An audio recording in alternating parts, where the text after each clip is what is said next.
I bow to all the seekers of truth.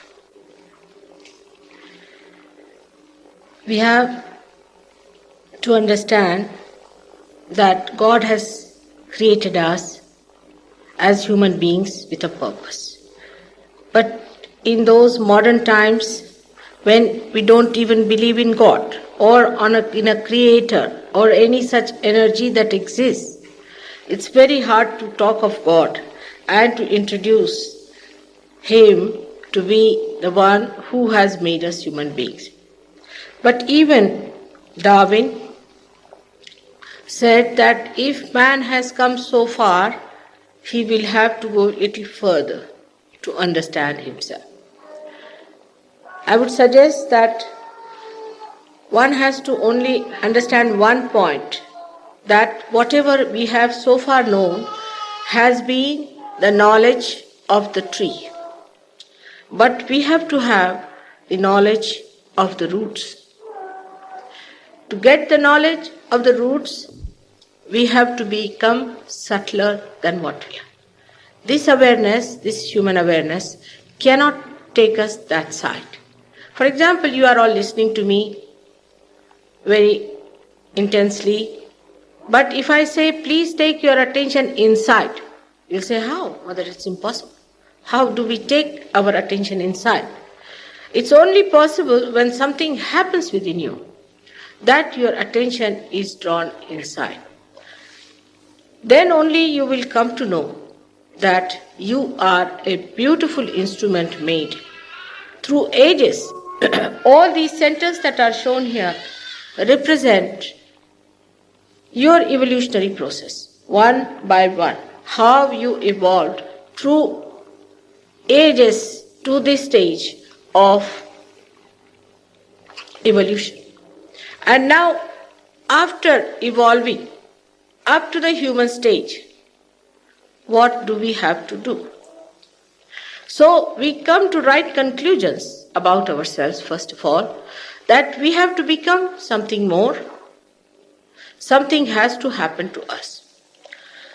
Now, so far in our evolution, whatever has happened in our awareness, a Sanskrit called Chetana. Means a horse can go through a dirty lane. A dog can go through a dirty lane. But a human being cannot. He just can't bear it. He'll vomit, he'll refuse, he'll not accept at any cost to pass through something very filthy. So our awareness towards dirt, filth, towards beauty has definitely got a new dimension. And this new dimension that we have got is not sufficient enough, because still we have not understood why are we here. Why all this has been done to create us into such a beautiful personality. What is the purpose of this creation? And in this confusion only, we really fall into the traps of not understanding that there must be some power that does it. It is very easy to deny the power of God, because who is there to challenge it? Or who is going to say that how dare you deny? Supposing you have a policeman, he is elected by you, so you cannot overthrow him, or you have to listen to him. But God is not elected by you, he is appointed by himself. So as he is there, you can always say whatever you like about him.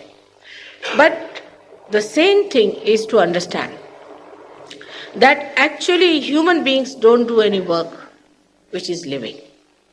We cannot transform one flower into a fruit. Even one. What we do is to take some dead things, make buildings, make beautiful furniture, make these carpets all man-made, every sort of thing. And then we start thinking, oh, we are great. Even the science can only find whatever is available or can be seen through these eyes or felt through these senses. It cannot go beyond it. And even if it sometimes goes like the auras and all that they see, they cannot explain it. For example, if if there is any doctor, they will understand that doctors are honest on this point, that acetylcholine and adrenaline, two chemicals, which are chemicals, just chemicals, react differently in the body, and they say that the mode of action of these two we cannot explain, why it is augmentation or why it is relaxation. They admit it. So many things we have not been able to explain. Now, if I say this is a beautiful instrument and it is fantastic to believe that we are great, I would just give another simple example, that if you have to come to this room and there is no light, I just tell you, all right, push that button and you'll get lights everywhere. No, it happens. It becomes a fantastic thing for a person who has never seen electricity, who has never known anything, who has no knowledge of electricity, that only you press one button and you get it. But behind all this organism, behind all this working, all that is done, there is a big history. There are lots of people who have worked to achieve this. People have sacrificed so much to achieve this. But we are taking the benefit of that, as today we are enjoying electricity. How many people must have died discovering it? How many people must have sacrificed their life for discovering the use of it for the masses? In the same way, we must understand that maybe that we are something fantastic, reach a conclusion that we have to just feel it. And unless and until you feel that greatness within you, you should not just deny that you can achieve it. You have to achieve it. Actually, if you do not achieve it, you will fall short of your evolution. Today in the world, if you see, everywhere I go, there are so many seekers, so many seekers. Such a time was never there before, say about 50 years back, we did not know the word seekers. People did not believe that there are seekers. But today, you find so many seekers all over the world. They have gone to all kinds of other alternative things. They have tried to find out if they can find truth by altering their lives, by doing this or by doing that. The reason is they are not at all satisfied with what they see. They are intelligent enough to see that it's not the end of our lives. And we don't live just for insurances. Now, then one starts thinking that if these are the seekers in this world, why so many have come on this earth? This is a special time, already predicted thousands and thousands of years back. In every kind of prediction, they have talked about it. There was a book called Nadi Granth written, you can't say how many years back, but was revised only 300 years back by another person called Bhujandar. Now this Nadi Granth is written by a person who is actually the starting point of astrology in India. The one who started the whole astrology has been started from India. And this is the man Bhrigu who did it. And he wrote this Nadi Granth, in which he has described, according to him, he said it in Sanskrit language, but was again translated and brought to up-to-date level, that in 1970, something will happen, a personality will come on this earth who will give realization to thousands of people by a Sahaja method. It's clearly written down. You will be amazed to know that it is so, because we have a book. In that book, all these prophecies are written. And what will happen? The Kundalini will rise and people will get their realization. To Indians, Kundalini is not a new knowledge. Of course, there are some people who went from other countries and tried to study about Kundalini. Now, when such people come to India, they do not reach the roots at all. They are just caught up by people who want to make money out of them or to mislead them. It's a big market there for all such things. And now when these people also came, especially the Germans, when they came to India, they were caught up into such mess. And they were given books which were nothing but just the opposite of what Kundalini is. It's about the people who are doing Tantrism. And Tantrism is a system in which people do anti-God activity. With anti-God activity, you get all kinds of horrible experiences of God and the Kundalini, and they have described all of them as if they are the real effects of Kundalini. It's like the knowledge of a naive villager coming and putting his hands into the holes of a plug and saying that electricity gives you a big shock. So it is even worse than that, because Kundalini never gives you trouble. She is your mother. She settled down here in the triangular bone, as you see, is called as sacrum. Now this sacrum bone is, sacrum means sacred. And when I ask people that how is it that this bone is called as sacred in Greek? When I went to Greece, I asked the people, why do you call this a sacrum?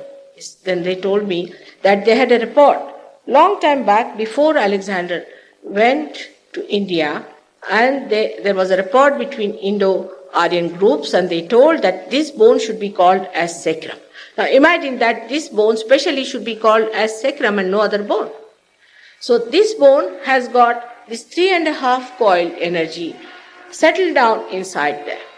Now some of these books that I have read, such big books written on Kundalini, some of them say the Kundalini is here, somebody says in the nose, somebody says somewhere else. Means that just using the ignorance of people to print something, write something and just mislead them, to make some money out of these books. So far, I have not written any book. I'm sorry, I have not yet done any that work so far. But anything can be written in the book. Whatever is written in the book is not the truth, and you should not accept it.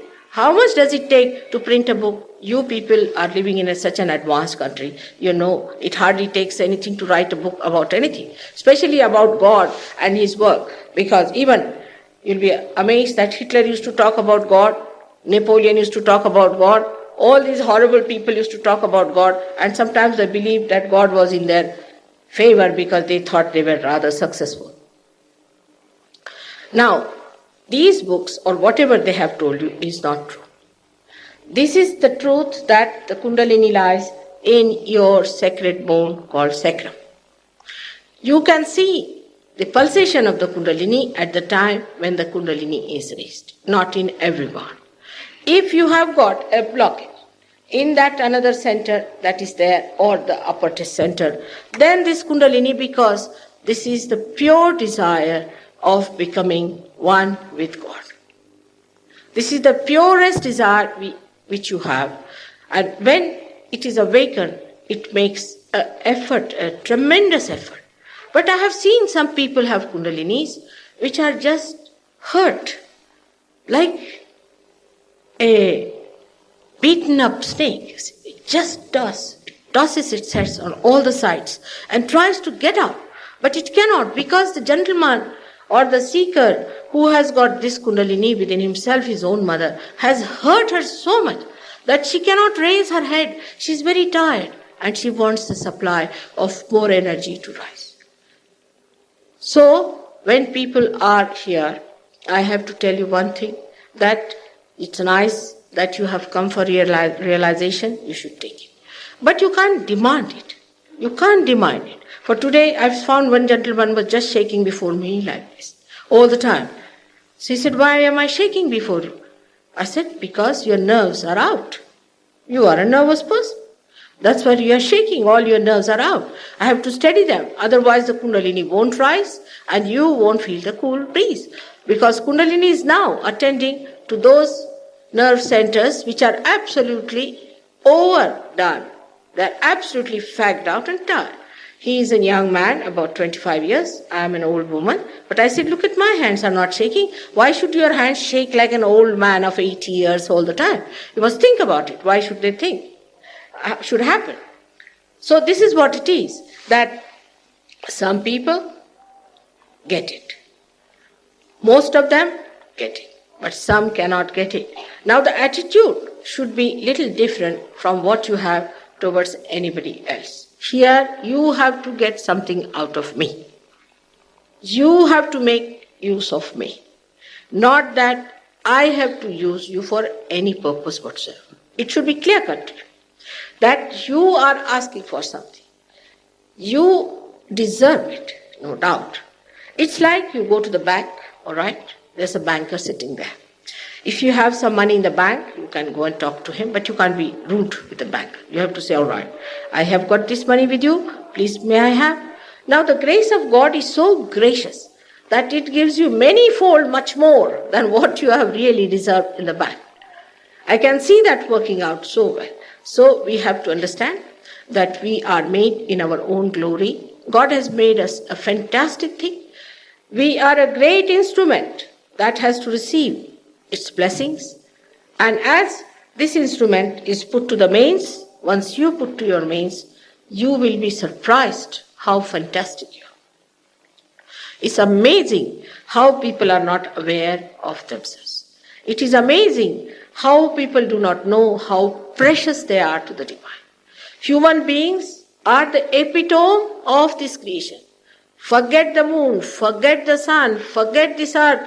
Everything is nothing. It's at your feet.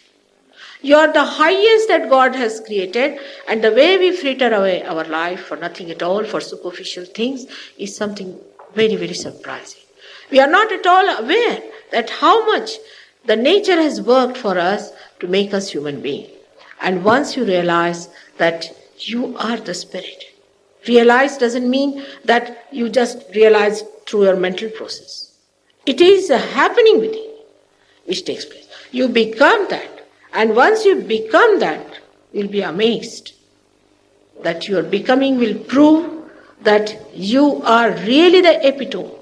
You are the meaning. You are everything. And without you, the creation has no meaning at all. It's like a tree which has now the flowers, and they have to become the fruits. Otherwise, the tree has no meaning at all. But whatever we do mentally is artificial, because it has no roots attached to it. It has no moorings to it. Now, you say your politics or your economics, all is artificial. But in that also you can find a lot of truth. For example, economics says that wants in general are not satiable. Individual wants can be satisfied, but wants in general are not satiable. Means this matter cannot give us satisfaction. If we could, then we would have been satisfied with one thing. But we buy one thing, then we want to buy another thing, and then we want to buy another thing, and still we are the most dissatisfied souls ever living on this earth. Now, economics another, then politics we can see is that people talk of, say, communism, they talk of socialism, they talk of democracy, of capitalism. It's also artificial to me. It's just a play of human beings. Because when you say you are a capitalist, what is your capital? This you can't take with you. It's of no use. You don't want to share it. What's the use of such a capital? While I would say I am a capitalist because I have all the powers within myself. And I am the greatest communist because I can't live without sharing it. I just can't help it. You see, people can't understand me. They think you are a nicely married lady, your husband is such a nice person, is such a nice gentleman, he loves you so much, he cares for you so much, you are a grandmother, you are a mother, and why are you doing all this and running about everywhere talking to people? They can't understand this communism, which is so important to me, that I cannot get my joy without sharing it with others. It's something which people have to gradually take in. And once they take in, they become themselves. It's my job that I have to give you what you have. It's your own. I do not do anything about it. It's your own. All you are built in that way. Only thing what I do, like a candle which is enlightened, can enlighten any other candle which is ready. But some people will escape saying, I am not ready. Now you let me find out if you are ready or not. That's another side of it. Mother, we are sinners. We are not ready. Now you let me do the job for you. I may be able to put the candle right. Why do you condemn yourself? This is the other side of it. Sometimes people get into ego moods, and sometimes they get into such a super ego mood that they say, Mother, oh, we are no good. We are sinners. We have done this. We have done that. Now forget it. If I don't know the job, then I better not do it. But I think I know it. I have done it. So let me do it, and let us see if I can give what you have. because that is supposed to be God's promise, that you have to get your resurrection, that you have to become self-realized, that you are to be born again, and all this has been done within you with this aim and is not to be wasted. I don't know how many in Melbourne are going to get it, how many are going to get in Sydney. That's besides the point. It depends on how much you care for yourself. But wherever I go, I will try my level best to do it. Now, how I cure people and what happens, actual curing is not at all my job. It's just a byproduct by which you get cured completely. Because once you get to your absolute and you get to the source, which is all pervading, which starts flowing through you, then your problem is solved. You never get exhausted, you never get upset. It's all solved. The whole energy works it out. So the compassion that people talk of, that we are very compassionate and we are very peace-loving and all that, is so superficial. This is the compassion that it works. It works, it doesn't talk, it just works.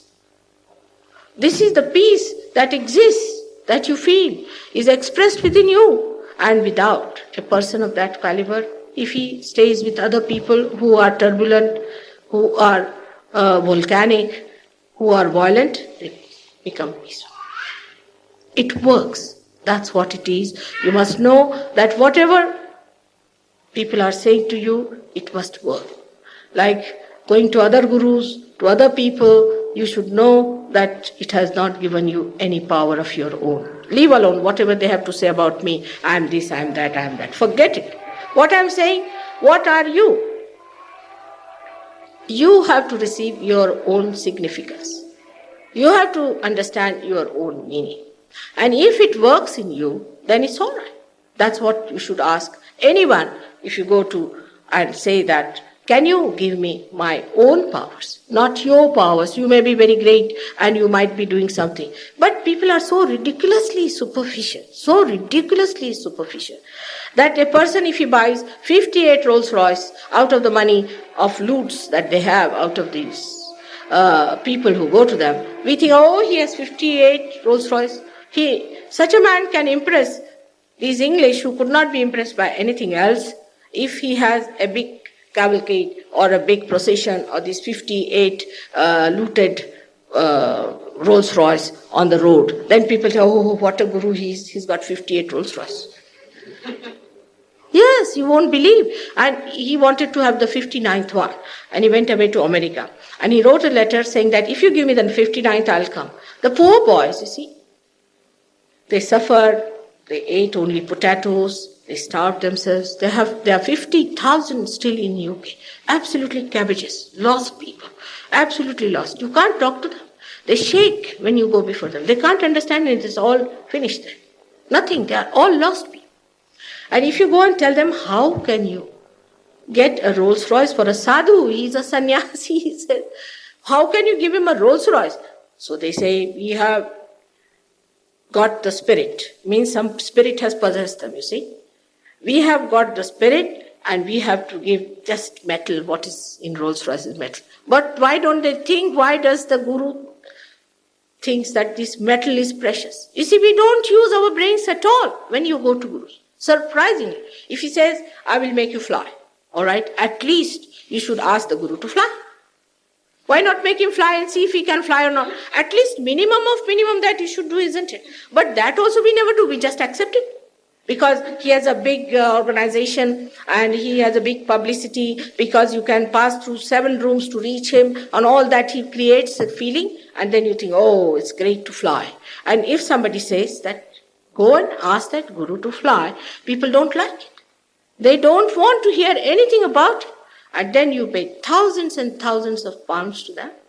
You end up as penniless people, as epileptic people, and you can't understand what wrong it was. You didn't use your brains. You didn't use your brains. I would say, I know, I must condemn all these devilish people who have ruined so many seekers, because they are seeking truth. They are my children. They are my own. I know, I feel very sorry for that. You don't know how much I want to work, that I should save all of them. But I also should tell you that this is your mistake. You misunderstand. You don't know that you can't pay for your realization. You can't pay for God. Christ was bought for 30 rupees is a very good example to understand. He was bought to be killed. Another example is that when people were selling some things in the temple, he took a big whip and whipped them, absolutely in a great temper, who said on the cross that, please God forgive them, for they do not know what they are doing. But now it is so sad that if you do like that, you won't be able to forgive yourself. Christ may be, but you may not be able to forgive yourself for doing all these mistakes and committing such horrible injuries upon yourself and troubling your kundalini to that extent.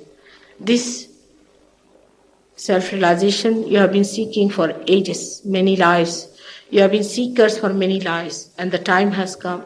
This great time of resurrection, the great time of your judgment, at this time you should take it up, that you have to be self-realized. Only this is my message to you.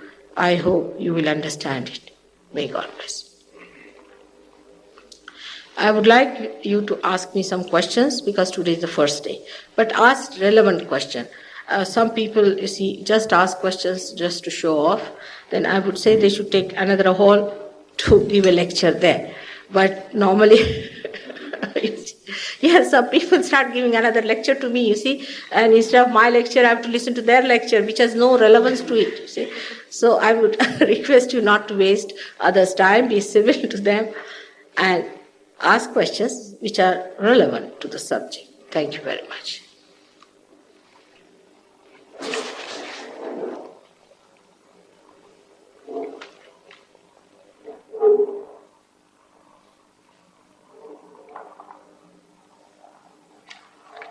Right. Any questions? Each night, Mataji is going to be speaking here. Keep the cane on one side.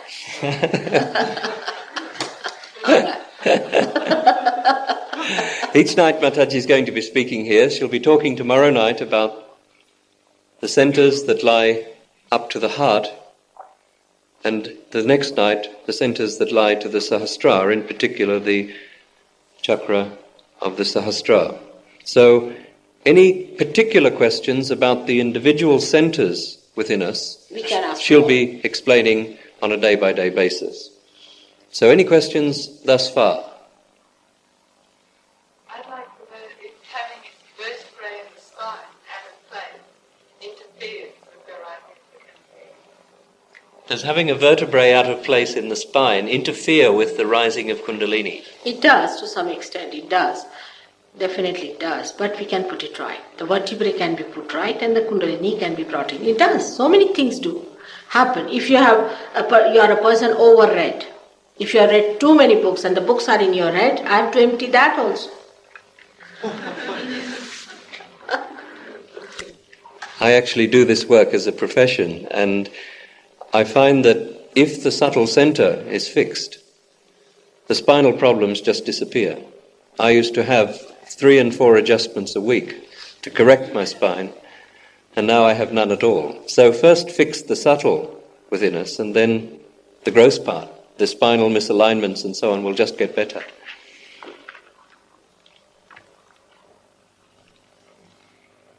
Any others?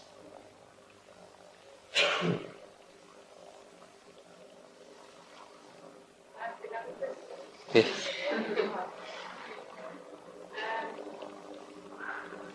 Do you feel that there can be a difference between in marriage, that people can be married on earth in a seemingly common way, but there is really a difference in a marriage of soul than there is in many marriages, so-called marriages? I hate that. I'm not too sure, but earthly marriages, which seem to be okay, but you're saying a mismarriage of souls, perhaps. But maybe there is some sort of mismarriage in some way of souls of those same people. Can there be a perfectly normal, as we call it, earthly marriage, and perhaps a mismarriage of souls in a heavenly sense? You see, the spirit in every being is perfect. Everybody's spirit is perfect. There's no imperfection with it. But some people have a more reflection of the spirit in their character. And some people don't have. They have more darkness and more, we can say, outward look, materialistic, you can call them, or you can call them their over-romantic type, any sort of thing which is outside. But doesn't matter. We have seen people who have been married before, they said they are maladjusted. I would say 90% such marriages are now doing well. But maybe there could be terrible difference also between the two persons, as you say, is possible. But that is to be seen. Just now you should not worry about it. If there is any maladjustment, it might be put right. If it doesn't work out, then you have to work out the correction as far as possible. See, it is said, karmanyeva adhikaraste, is that which we can do the work. We can work it out as far as possible. But if it doesn't work, forget it. That's it. But once you are a realized soul, you become so congenial, so tolerant, so understanding. Actually, your being itself corrects another person. But maybe some people can be such gone cases that whatever you may try, they may not come back. So it's not important to worry about those things. We'll see later on how the thing is and how it has to be worked out. All right? Could you please explain more about the realization process when it comes out of the top of your head? Could you explain self-realization, and in particular how it manifests on your hands and how it comes out of the top of your head? It just comes out. You see, how will you explain how does a primule or the germ of a seed comes out? It's like that. It's a living process, as I said. The Kundalini rises, and when she enlightens all other centers, she passes through them, and then when she comes up here, at this point is very important in human beings, is bestowed, or we can say that it is governed by the deity of Lord Jesus Christ. And he sucks in these two institutions called ego and super-ego. By that, there's an opening made and the Kundalini just jets out and you can feel it coming out of your head. This is the actualization of baptism. It's not something artificial that you take water and put it on somebody's head and say that you are baptized in here. The child is screaming with that baptism. So it's an actualization. It's a living process, how it works. But while rising, of course, lots of things happen. Like the chakras go into various moods. They try to sustain the Kundalini. They try to keep it there. All these things happen. These happen when the Kundalini is awakened, not before that. That's why, like somebody talks of Raj Yoga, that you cut your tongue, push it back, and do the khechari. And by that, you can raise your Kundalini. Which is absurd, you see. Like the car has not started, so you move the wheels and the car will start. But when the Kundalini is rising, this tongue is little bit pulled inside, no doubt, automatically. You don't feel it also. Slightly it is pulled inside and is released again. But by cutting this tongue and putting it back, do you think the Kundalini will rise? It's so superficial. It's so artificial. And that's how they have done all these things. Even now, for example, Hatha Yoga that we do is, of course, Hatha Yoga is Ashtangas. It's not only one that we call as yoga is standing on your head. It's not the only thing. It is Ashtangas. There are 8 things. And in that also, Ishvara Pranidhara means the establishment of God is the first step. Because before the Kundalini has started, if you start doing any exercises, you may be harming yourself. Because you don't know where is the problem.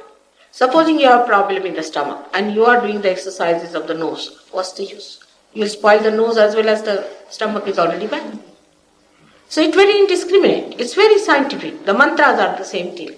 Where to say which mantras, what chakras are catching, which deity is to be awakened, we must know all the science behind it. And everybody knows. There is no secret about it. There is not a thing you come here inside and you pay me 300 pounds and I give you a mantra. Alright, that mantra you are not to tell anybody. because that mantra means nothing. You see, there was a fellow who paid 300 pounds, and I asked him what was the mantra. He said, Tinga. Now, if you tell an Indian, he will just laugh. If he hears what it means this. Can you imagine such nonsense? And don't tell anybody, it's a big mafia. Don't tell anybody. Just keep quiet. If you tell anybody, then because you are found out. You cannot give one mantra. Is another funny idea people have, that you just give one mantra to somebody. Of course, if you have a problem at a particular point, one can say that at this time you say this mantra to clear out. But then later on, you don't go on with it. Then you do the one where you need, required. Isn't it? It's simple as that. Supposing we are suffering from some trouble, we take medicine for that particular thing. And then when we are suffering from another trouble, we take another medicine for that particular thing. We don't go on taking the same medicine whether it is anything. So it is a very scientific knowledge which you will pick up in no time. 8 days are sufficient to learn the whole of surgery. Once you get your realization, that's the main point. Excuse me, does meat eating interfere with all this? What is it? Does meat eating interfere with this process? No, not at all. But you see, you have to understand what sort of a personality you are. If you are the right-sided personality, then you should not eat meat. You should take to something milder. I call them grass eating, you can do. But if you have, say, you are a left-sided person, then you have to take meat. You see, I would say in general that Australians should not eat so much meat as they eat. They eat a bit too much. They should take more vegetables. But Indians should eat some meat, because otherwise they'll become cowards. So it is what sort of a personality it is. I don't know from where this idea has come that vegetarianism is going to take to God. In India, most of the people are vegetarians because they can't afford it, you see. No. I don't think a lot of our attitudes here is to take to God, because I think Yes, but it is not important for everyone. What I am saying, as it is, we have to understand, we have to be discreet. We have to understand who needs what. Everybody need not take vegetarian food. Everybody need not take non-vegetarian food. It's the prakriti, they call it, the nature of a person. You must find out what is the nature of the person is.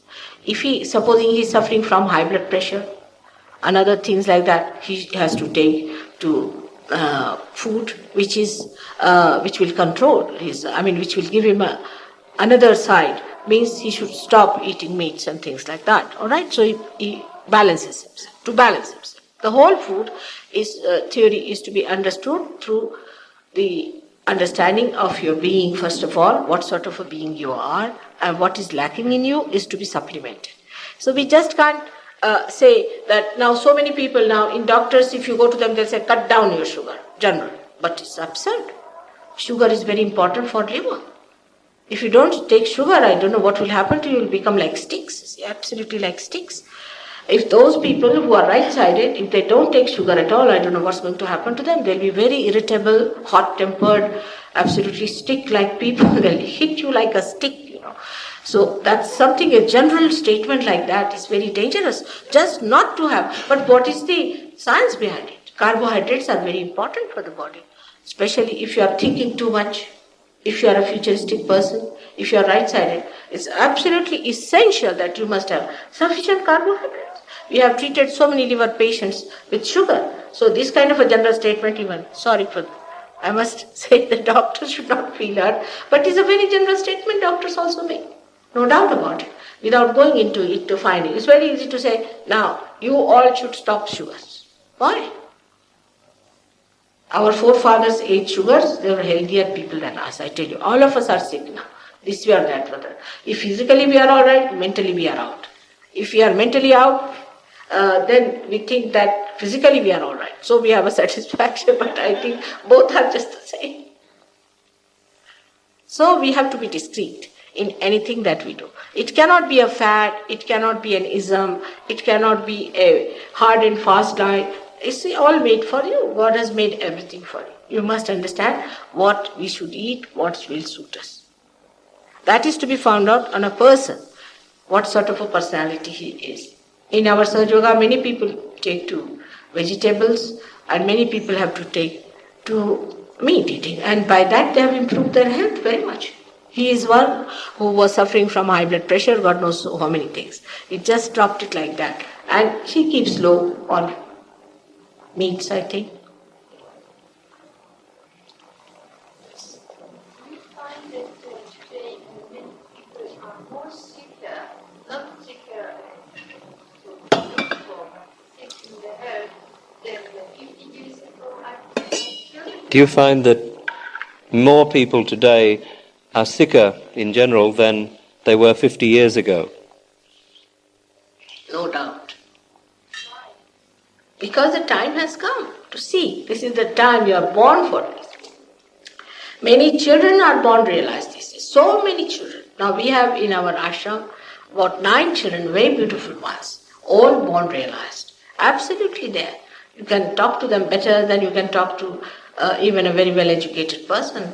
When I talk to them, I just find I am just one with them. So this is the time, the resurrection time. This is the time that is the last judgment, and that's why so many have taken birth for their judgment. All right? No, I didn't ask this kind of thinking. I asked sick in the head, malad. Physically sick. Physically. She's asking whether more people are sicker today than they were 50 years ago. But the question is obvious. I think medical science and statistics have proven this, so I don't think there's any question there. No, but what she's saying physically... You want to know why? She wants to know why. Because you think they are physically sick, is it? Your judgment? No. You see, they are physically sick because they have lost their roots. They are gone to extremes and imbalances. We cannot go to imbalance. You see, religion is to keep yourself in balance. There are 10 religions in the human being, like 10 valencies. As carbon has 4 valencies, we have 10 valencies, about which all the primordial masters who came on this earth have taught. Like Lao Tse, like Socrates, we can say Abraham, Moses, and many in India also. They came and told us that we should keep the balance. Balance our life, keep in the center for the ascent. If you are not balanced, you cannot ascend. But people have gone to extremes. They are faddists. Whatever you tell them, if you tell them that, see, now you are not well, so you do something, they will do it so much that they'll outwit everything. They always go to the extreme of everything. So that's how the problems are there. But doesn't matter. But moreover, we are sick because we are seeking, because we are not satisfied. We feel unhappy, we can't sleep, we don't know why we are living. It's the other way round. We are not seeking because we are sick, but we are sick because we are seeking. Why is the Kundalini identified as a female form? What? Why is Kundalini identified as a female form? Because it is the power of God. And God is regarded as He. And the Kundalini as the mother. She as the father and the Holy Ghost as the mother. She is the Holy Ghost. So because He is the father, we have to have a lady with Him. So we call her the mother. And one should not feel bad about it. Men should not feel bad at all, because you all had a mother. You could not have come on this earth without a mother. You just can't help it. That's how the nature is. You have to accept the fact. Mother is a surety, isn't it?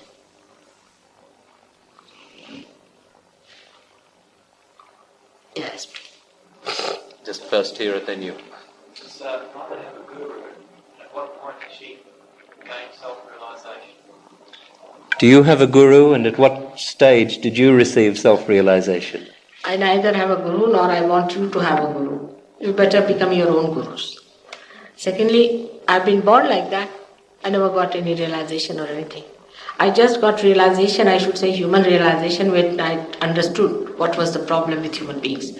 I worked on all permutations and combinations of human beings because I wanted to have an mass media by which I could give realization to thousands of people.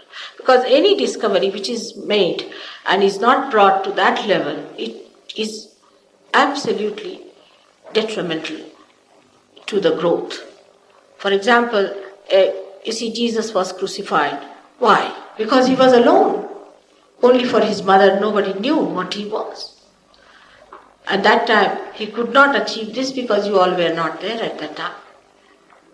And also, other people, you know, how the saints have suffered, how every prophet has suffered, because they could not create a mass understanding of it. So at a certain point, it has to become a mass thing. In the tree of life, there are only 3 or 4 flowers in the beginning. But when it grows, when the blossom time comes, then so many flowers are there and they become the fruits. So I just saw that this is the time I have to do this job. So you would call it my human realization when I understood human beings. Of course, even now, sometimes I get shocked the way they behave. I mean, I just don't understand. But I think now I understand that.